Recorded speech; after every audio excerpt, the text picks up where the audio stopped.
there, it's Jenny from Ads Uncorked. I wanted to give you a quick reminder on how it is that we can set up custom conversions for any kind of conversion that we want on our website. So maybe this is tracking a purchase that isn't auto-populating in your events. Maybe it's tracking the number of people that subscribe to your email list, download something from your site. Whatever the action may be, we can set up a custom conversion.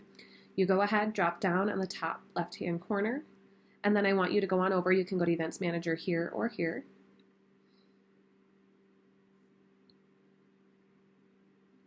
And then what we're going to do is we are going to click on Custom Conversions. Let's see, I can change this to my Ads Uncorked. Okay, so then you can see here my pixel running. And now what you're going to be able to do is from here, they'll show you all of the auto-populated events. And what I want to focus on, though, is custom conversion. So if there's one that isn't auto-populating, for example, if you have a freebie, if you want to measure number of people who hit a web page, whatever it might be, custom conversions is where we set this up. So you go ahead, click Create Custom Conversion, and then you're going to go ahead and tell Facebook what it is that we're measuring. We're measuring URL traffic that contains something in particular. For example, let's say I have this email opt-in form here.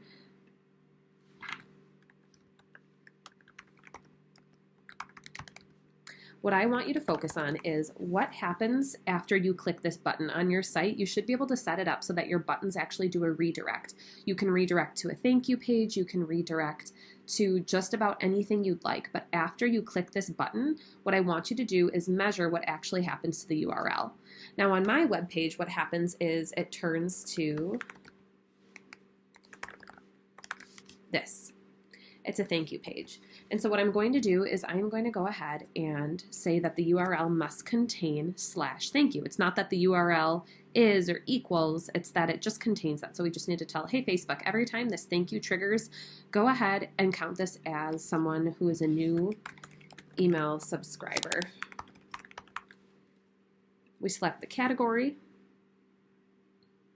I'll consider this to be a lead.